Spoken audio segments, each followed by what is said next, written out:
So here you are, you're Iran,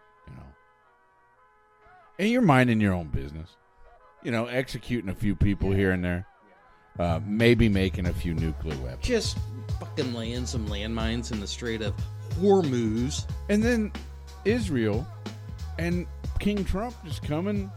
Out of nowhere. Just come out of nowhere. All in your business. Just bombing the shit out of you. Yeah. So anyway, how do you think this is going? I mean, today, obviously news, the F-15 got shot down, and they had to rescue team it.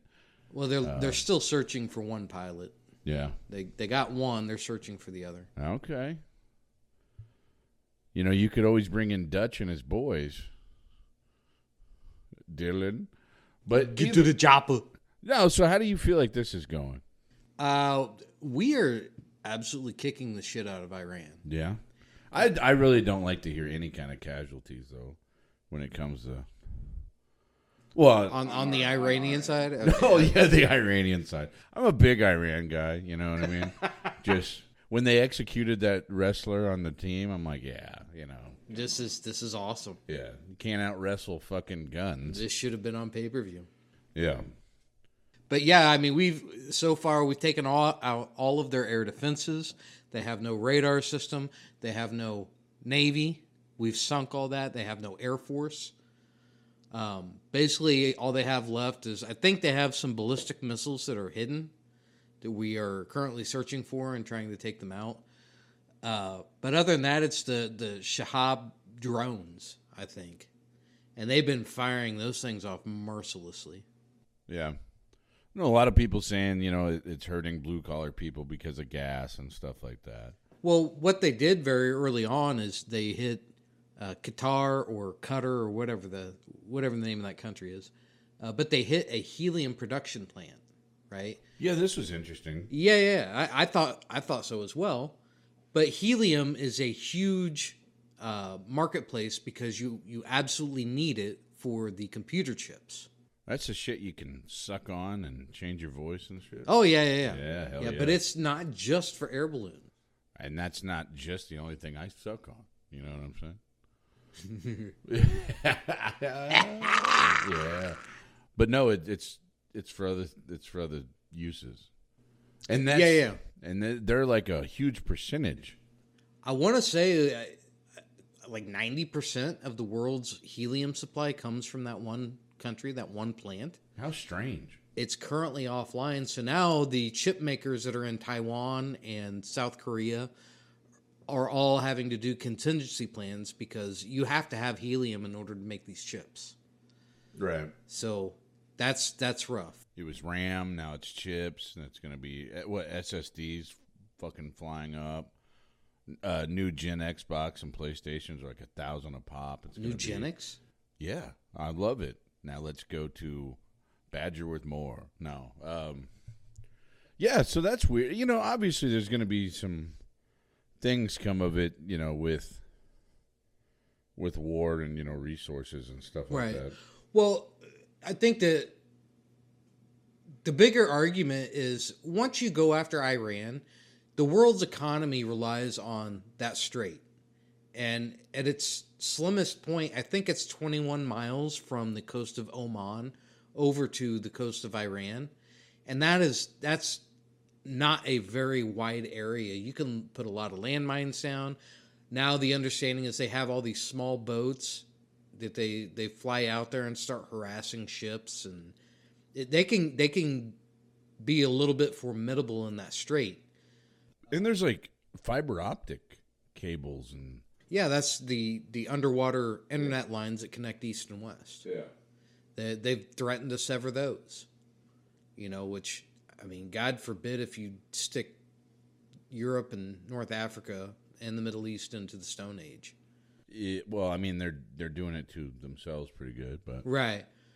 Well, they have got a lot of Middle Eastern countries pretty pissed. I mean, Iran says they're trying to strike American interests in these countries, but whenever you're hitting the airport in United Arab Emirates and you're hitting residential places and taking out like water supply stations in other countries, your neighbors are not going to be very happy with you.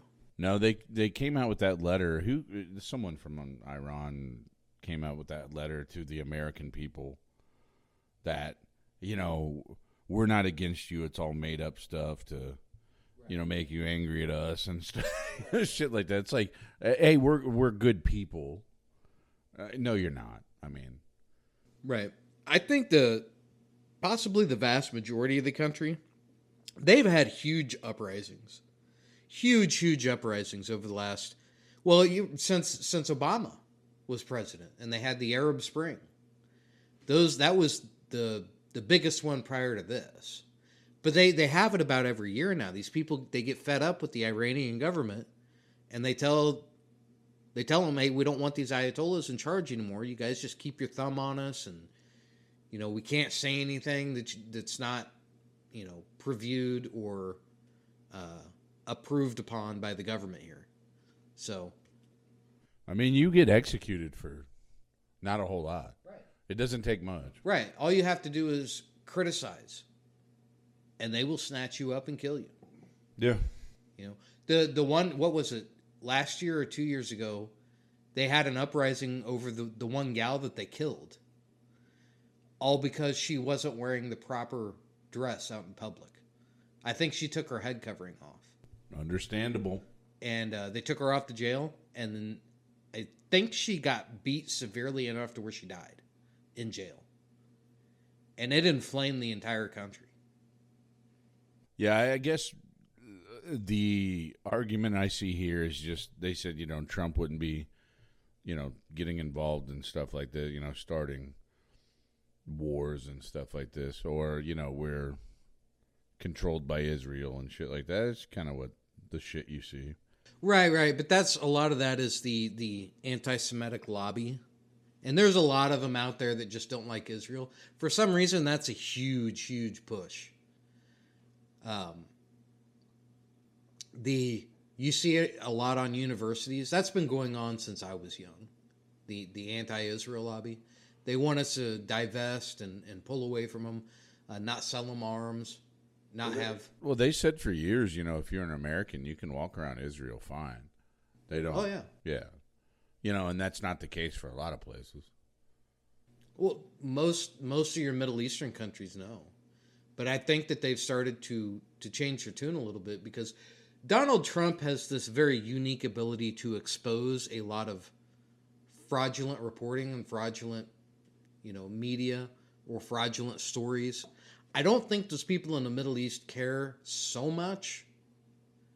It's just that they don't like it whenever, and China does this quite a bit too, but economically, whenever you go over and start hindering certain countries, certain things, like if we had the largest helium supply here and we started cutting off certain countries, that's going to put a stranglehold on their economy in certain sectors.